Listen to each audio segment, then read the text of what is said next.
Quero louvar a Deus pela oportunidade, mas fazer uma reflexão acerca do texto que nós lemos. E quero trazer-lhes uma mensagem histórica, bíblica, estimulativa, com base no texto que nós lemos. Quando nós lemos o Gênesis 49, há uma reunião familiar mais importante da família de Jacó. É a reunião onde as bênçãos vão ser distribuídas conforme o nascimento. Então, dentro da cultura, este era o momento que todos os filhos esperavam, pois os irmãos hão de convir que a Bíblia nos mostra que era o momento que o pai colocava a bênção de Deus sobre a vida dos seus filhos e de suas respectivas famílias. O que é interessante é que a graça de Deus, ela contrapõe argumentos, perspectivas humanas. Ela ultrapassa a capacidade psicossomática, psicológica, a capacidade de medir o potencial de uma pessoa. Pois como seres humanos, nós medimos as pessoas pelo que elas têm, não é? Pela a conduta e sobretudo sobre o seu histórico positivo.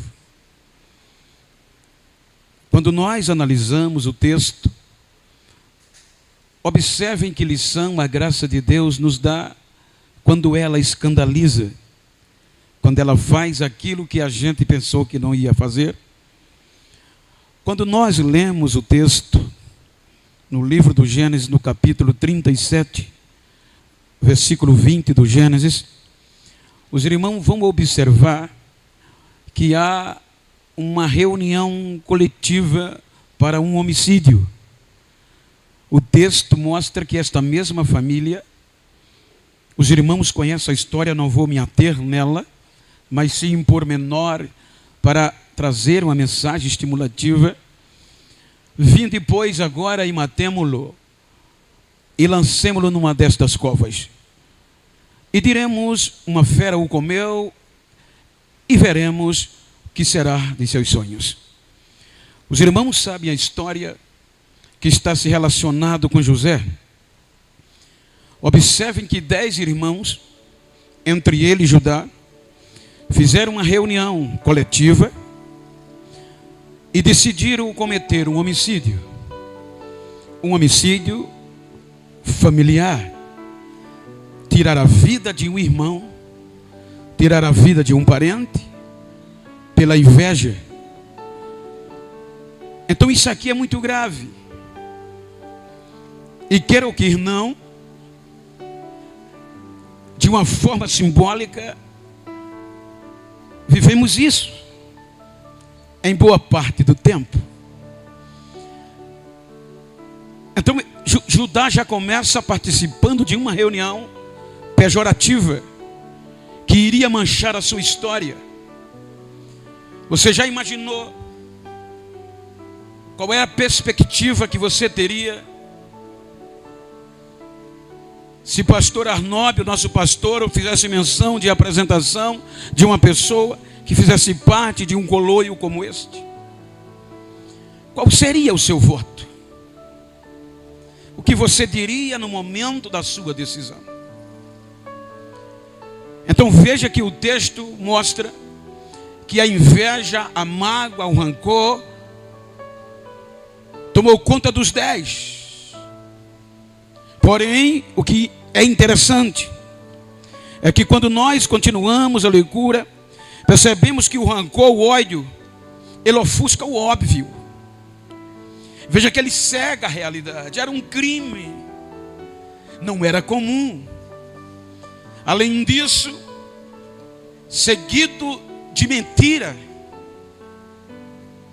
Vamos jogá-lo na cova, vamos enterrar, morreu, e diremos que uma fera o comeu. Agora imagina, são 10 pessoas envolvidas em uma reunião. O interessante é que o direito da decisão final era do primogênito. Então, na sequência, Rúben diz que não vamos derramar sangue. Então resolveram jogar o menino e esperar o que ia decidirem. O interessante é que os dias, digamos assim, não foi de uma hora para outra, porque não foi um passo de mágica. Ouvindo o sofrimento de José, ouvindo os gritos na razão humana, a sensibilidade não veio. Veja o ponto de que o ódio, o rancor, estava, a mágoa no coração destas pessoas. E que mal José fez.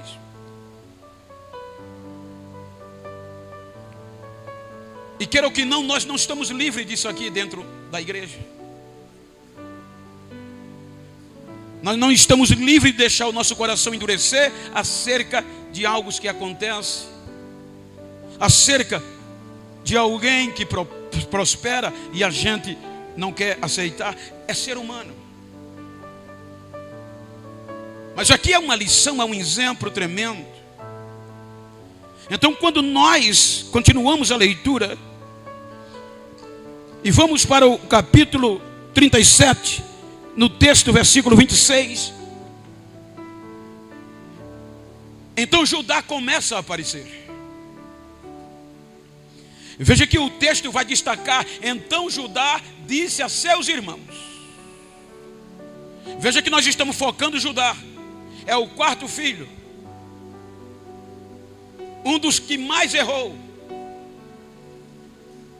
Aí Judá olha para os irmãos e tem uma visão lucrativa. O que nós vamos ganhar se a gente matar ele? Não é melhor a gente vender, porque a gente divide o valor? Que proveito haverá se matarmos nossos irmãos e escondermos o seu sangue? Versículo 27. Vinde e vendemo-lo a estes ismaelitas, e não seja a nossa mão sobre ele. Olha a gravidade, gente. Já que o crime foi desviado, então nós não vamos vender para lucrar em cima do sofrimento, do prejuízo dos nossos irmãos. O ser humano, ele vive armado para isso. Estava lendo o texto e comecei a refletir como nós somos armados para nos defender e atacar. Eu evito muito estar entrando em grupos e comentar, porque às vezes você se assusta. Grupo de pessoas avançadas, de pessoas top, que não é feito para propagar o evangelho, mas para criticar e danificar a imagem do outro irmão. Só precisa você tecer um comentário que traz um pouco de polêmica, é o suficiente para você ser vendido, para você ser enterrado, para quererem tirar o seu couro vivo. E isso tem matado muita gente.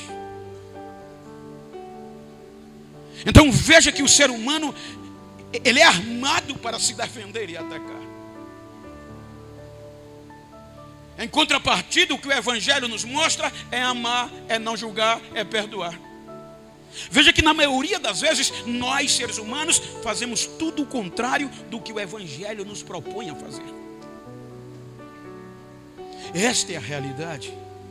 E este é um dos pontos de ter muito de nós, muita gente ferida, desanimada, desistindo, frios dentro da igreja. Porque um ataca, o outro se defende, o outro quer enterrar, o outro quer vender. E esta é a briga da igreja nos últimos dias.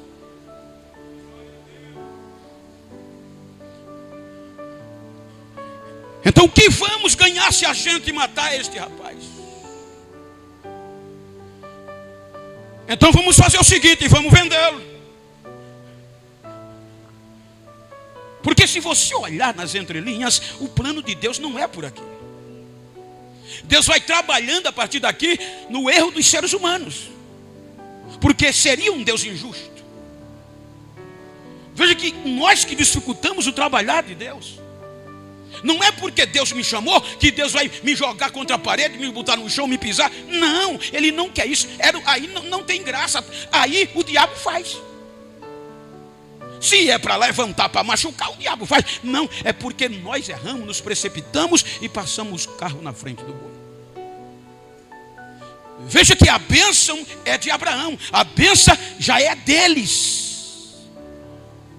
São 12. E agora eles vêm. Você pode analisar.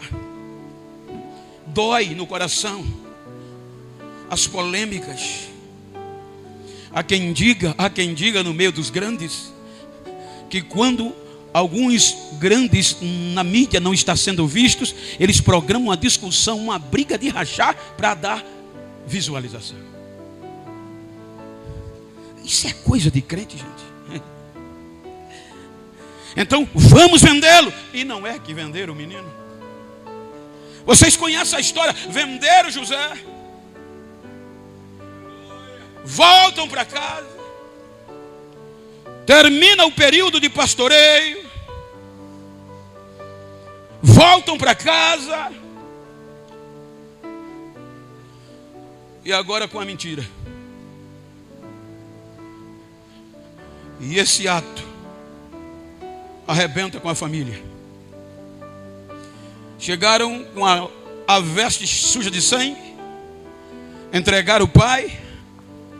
Já haviam se programado para os mesmos dizer as mesmas conversas, que uma fera o destroçou, encontraram a veste no caminho e unanimemente mentiram. Quando eles mentiram, acabou com o coração do pai. O pai não teve mais vontade de viver. A família destroçou por esta atitude. Você pode analisar que o texto termina, o último versículo do capítulo 37 termina, que até quando a gente lê hoje, até hoje a gente chora, até hoje, imagina no dia. Destroço por todos os lados, emocionais, espirituais. A família vai para baixo.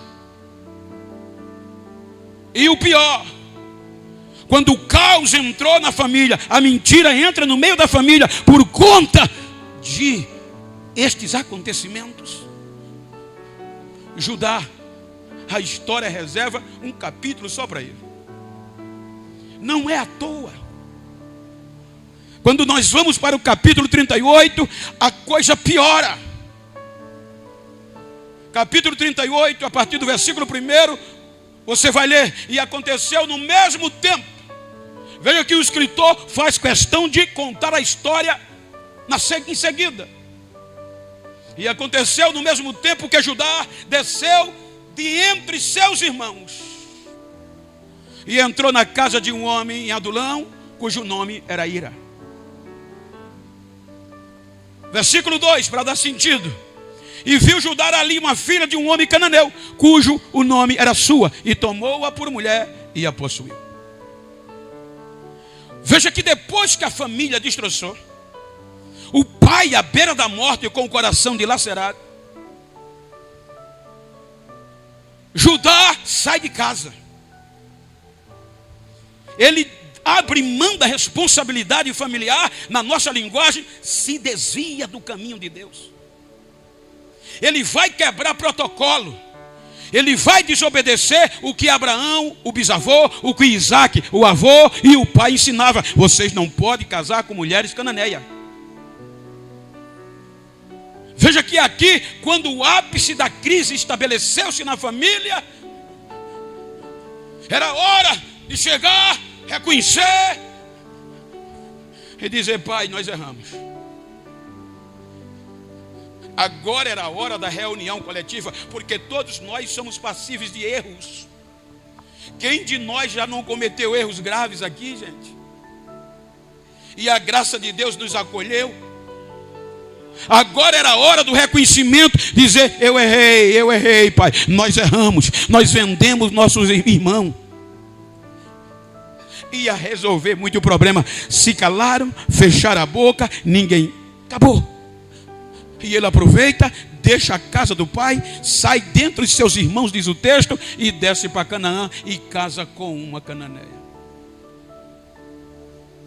Você vai acompanhando que todos os passos dele vai dando problema. Deus mata um filho, o outro morre. Vai ser problema direto na vida desse rapaz. Se você analisar criticamente, você não consegue conceber como ele está ainda o nome dele na Bíblia. Como o Espírito Santo e a graça de Deus concedeu botar ele ali. Porque no capítulo 38 ele se desvia. No capítulo 38 ele engana. Já começou no 37 com problema. O 38 joga ele para baixo. No capítulo 38 ele se torna fazendeiro, se torna rico. E Deus em silêncio. Dá para entender Deus? É por isso que você não tem que falar mal de ninguém, gente. Quando você vê alguém aos pedaços, alguém que era grande, daqui a pouco está aos pedaços, ou alguém que era os pedaços e agora está grande, fica quieto. Não mete a mão, não, nem põe a língua, porque Deus é diferente de nós. Ele vai ao fundo do poço, no sentido espiritual. Deixa a casa do pai. Na hora que o pai mais precisava, se desvia, se torna enganador.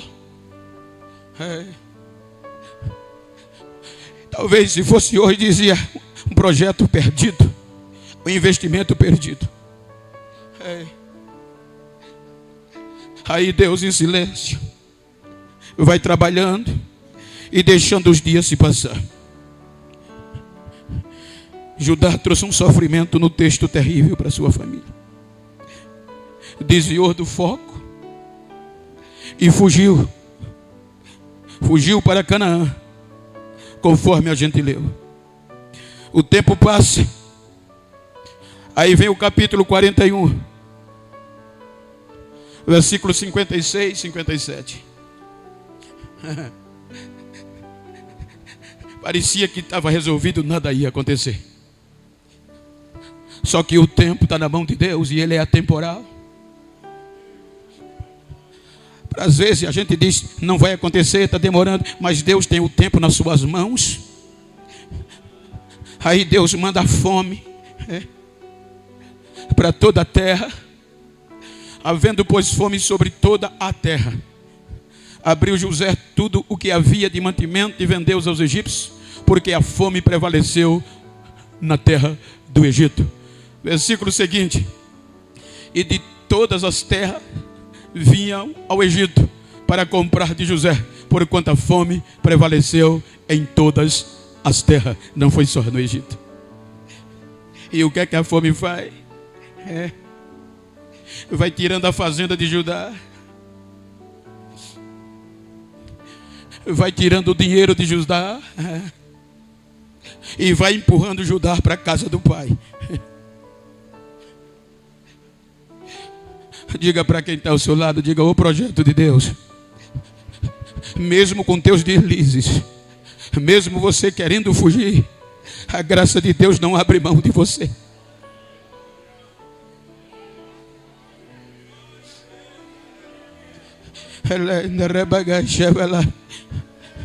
Somos julgados pelos homens de forma diferente. Deus espera, Deus não mata, Deus faz sofrer, mas agora diz: agora eu puxo. Aí a fome vem trazendo. Quando ele pensa que não, está na casa do pai de novo.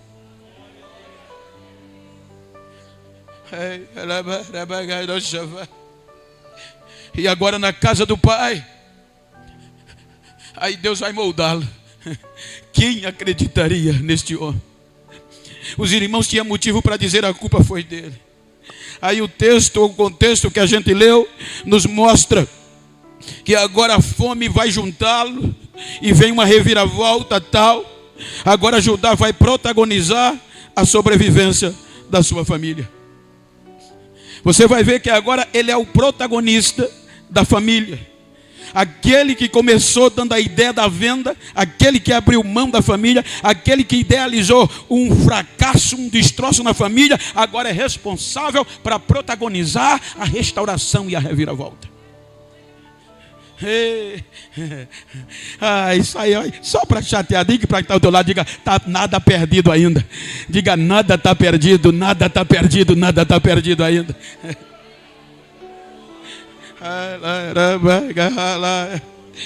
Aí a fome faz ele ir ao Egito. Então ele volta para a casa do pai. Como nós lemos, a fome traz ele de volta. E o texto nos apresenta que ele vai assumir a responsabilidade. Capítulo 43, versículo de 1 a 3.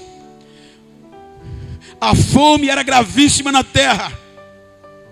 E aconteceu que, como acabaram de comer o mantimento que trouxeram do Egito, disse-lhe seu pai. Isso implica dizer, o pai mandou os 10, os mesmos 10 que venderam o menino, foram para o Egito para não morrer. Vieram abastados. O tempo fez com que a comida acabasse. Agora Jacó manda os 10 de novo. Disse-lhes seu pai, voltai e comprai-nos um pouco de alimento. Quem é que toma a palavra? Mas Judá respondeu-lhe dizendo, fortemente nos protestou aquele homem, no caso José, dizendo, não vereis a minha face se o vosso irmão não vier convosco. Versículo seguinte. Se enviares conosco os nossos irmãos, desceremos e te compraremos alimento. Então Judá relatou para Jacó que não podia voltar para o Egito sem Benjamim. Ora, se eu vender um num momento difícil, é mais fácil também vender o outro. E agora é mais grave, porque eu vou depender do dinheiro, a fome está me acabando. E se eu não for, todo o povo vai morrer. Então observe que a chance de vender o segundo era muito mais propícia do que o primeiro. O primeiro era inveja, o segundo necessidade. E para se manter viva, a sobrevivência é a lei da selva. Então ele diz ao pai, o coração de Jacó estava endurecido. Eu não abro mão de Benjamim. Ninguém vai me fazer eu abrir mão. Eu já perdi um, não posso perder o outro. Jacó estava decidido a não mandar.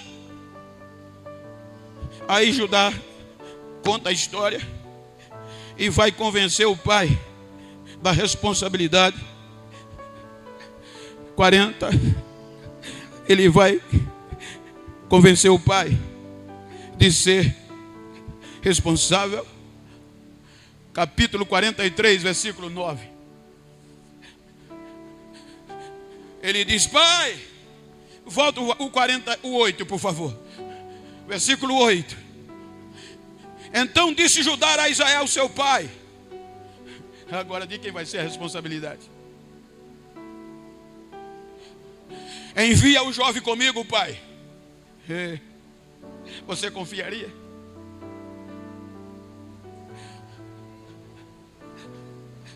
Deixa eu levar o menino, pai.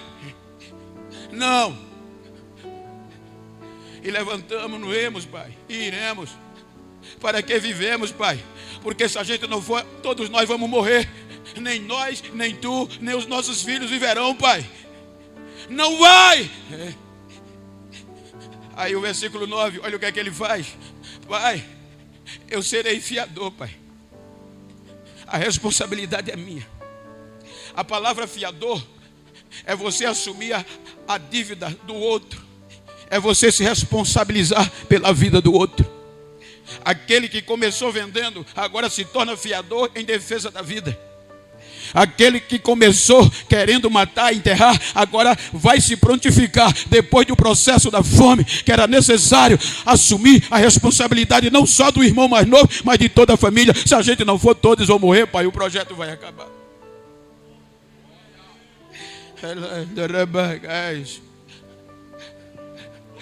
Se eu não o trouxer de volta, pai, tu pode requerer da minha mão. Se eu não o trouxer, pai, perante a tua face, serei réu de crime para contigo, pai, para sempre.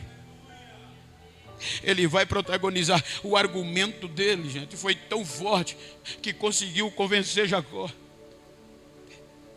Jacó tinha tudo para não acreditar, mas o seu argumento e a sua sinceridade, a sua espontaneidade foi tão profunda que o pai resolveu abrir o coração e abriu mão de Benjamim, chorando, doendo, mas confiou naquele que tinha tudo para não confiar.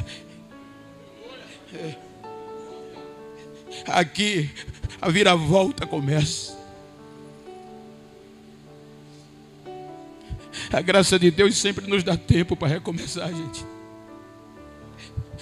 Não é porque nós erramos que o fim chegou. Não é porque as pessoas não acreditam em nós que não vai ter jeito. Deus sempre vai criar situações para fazer cumprir o que te prometeu. Se você foi escolhido dele, se você é projeto, levante a cabeça, não olha para trás para quem não acredita em você. Quem não acreditava vai ter que ver que Deus faz vir a volta e a roda gigante roda, e ele vai ver que você pensando que ia ficar embaixo, e Deus faz a roda virar quando parece que o ferrugem já comeu. Agora ele vai protagonizar a história. E vai mudar toda a circunstância. Você está entendendo? Ser fiador. Assumir a culpa dos outros. Se eu não trouxer de volta, a dívida é minha, pai. E os meus filhos serão teus. Ele jogou em jogo tudo de bom que ele tinha, o melhor, sua família e seus filhos.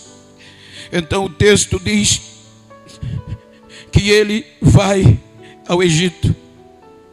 Quando ele chega no Egito, conseguiu mexer com o coração do pai. O pai, olha como o menino era bom. Conseguiu fazer o pai confiar e entregou Benjamim na mão dele. Quando ele chega no Egito, vai dar B.O., porque agora a situação de que José vai armar tudo certinho para sondar os corações. Aí o texto nos mostra que é Judá que protagoniza o coração de José. Gênesis 44, versículo 32 por diante.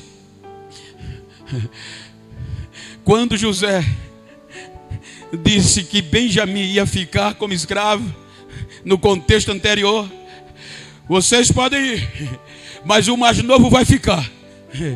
Ele carregou a taça que é o bebo, o vinho, o cálice. Então houve choro, houve desespero. Aí quem é que vai falar? Volta para o versículo 31, vê se tem o nome. Acontecerá que vendo ele que o moço ali não está, morrerá. Volta mais um. Agora pois, indo eu a teu servo. Quem é que fala isso? Volta mais um, só para a gente chegar no texto.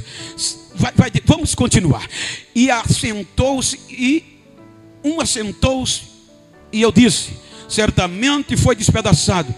Este relato vai estar dizendo, quando José disse que Benjamim ia ficar como escravo, aí houve um desespero. O fiador agora era Judá. Agora para convencer Judá, convenceu Jacó, mas convencer José não era fácil. Aí o que é que Judá faz? Ele vai assumir a responsabilidade. Ele vai e volta a história e passa por José. Ele conta, sem saber que era José, o que fizeram.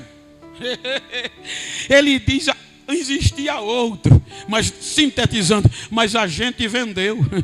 A gente vendeu o nosso irmão e Deus agora está cobrando o que a gente fez. Aí ele vai rasgando o coração e ele disse: se eu não voltar com esse para casa, o meu pai velho vai morrer, ele não vai suportar. Ele diz: eu me tornei fiador dele. Vai passando para a gente lendo. Ele vai, e agora também tirar-de a este da minha face, lhe acontecer algum desastre, fareis descer os meus cabelos brancos com aflição na sepultura. Ele está falando o relato de Jacó para o irmão José, sem saber que era José. Agora, pois, indo eu a teu servo, meu pai, e o moço não indo conosco, como a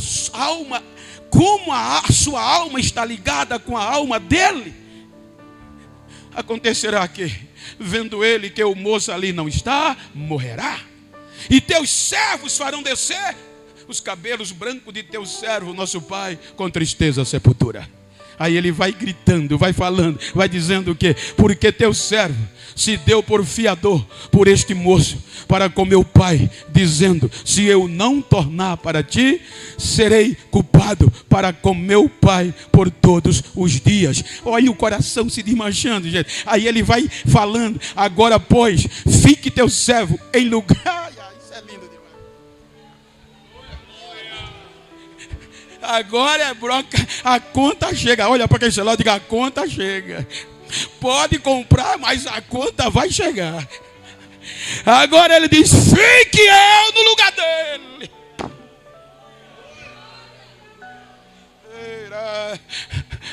Fique teu servo em lugar deste moço, por escravo do meu senhor. José ouviu a voz de Judá quando disse: vamos vendê-lo. Agora José estava ouvindo, ele se doando, dando a própria vida em prol de um irmão. Que suba o moço com seus irmãos.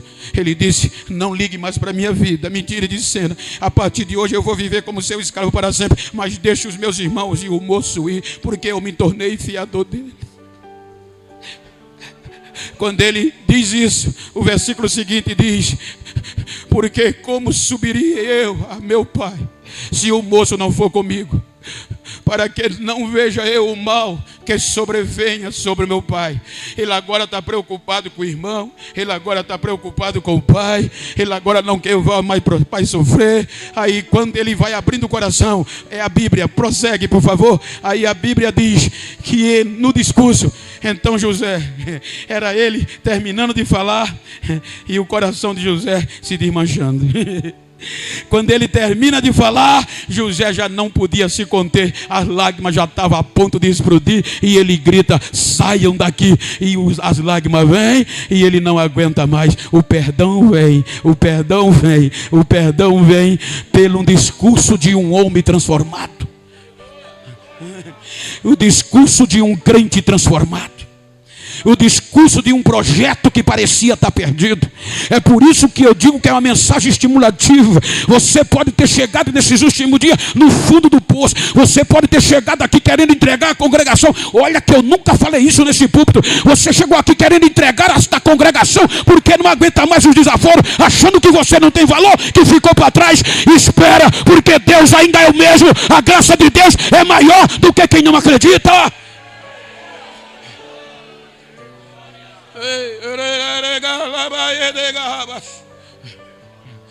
A graça de Deus vai lá. A fome traz ele de volta. E agora ele vai protagonizar a restauração da família. Daí para frente vão protagonizar. Aí você acha que é à toa que quando chega no capítulo 49, a gente leu a maior bênção do 40. Quem é que recebe a maior bênção da bênção de Jacó? Eu dava a José. O merecedor das maiores bênçãos do Gênesis 49 é José. Mas não foi para ele, foi para Judá. Você lembra que a gente leu no texto devocional? Jacó bota a maior bênção: a ti se inclinarão os teus irmãos. Até a descendência de José vai ter que baixar a crista. Dá Dá para você entender o valor que a graça de Deus te dá? Dá para você, ao invés das dificuldades, parar de reclamar, levantar a cabeça e dizer: vou continuar. Se tentar fugir, a fome vai te buscar. Se tentar se esconder, o bicho vai te pegar, mas vai te trazer de volta ao projeto de Deus. Para de fugir e assume a responsabilidade. Aí passa o tempo, passa os anos, aí você vai cantar hino nas igrejas, nos congressos. O leão da tribo de onde? De José?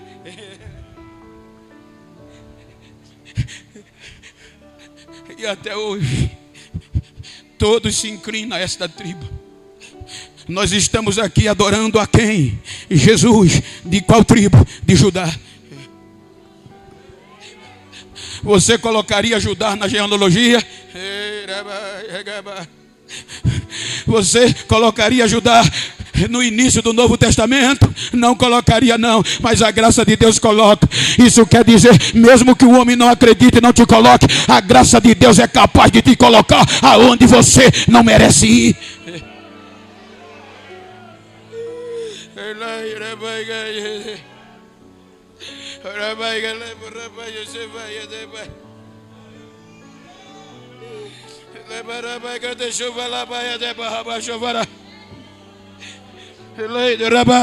Então olha para esse crente que está ao teu lado, diga: projeto de Deus, firme, avante, não desista.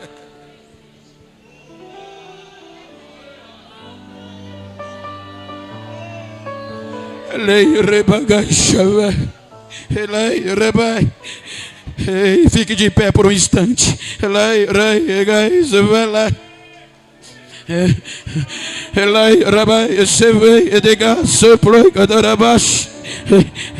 Ele não desiste de você.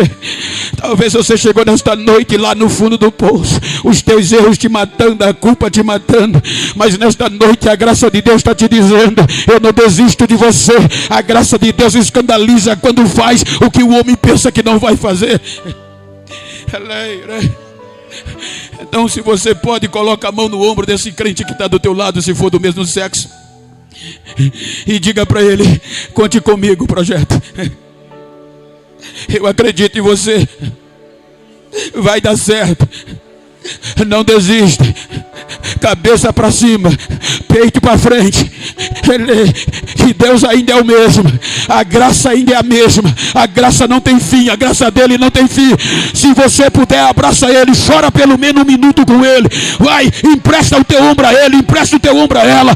Talvez ele chegou aqui querendo parar, querendo desistir, querendo um abraço de um amigo, de um irmão. Receba restauração, receba restauração, receba restauração.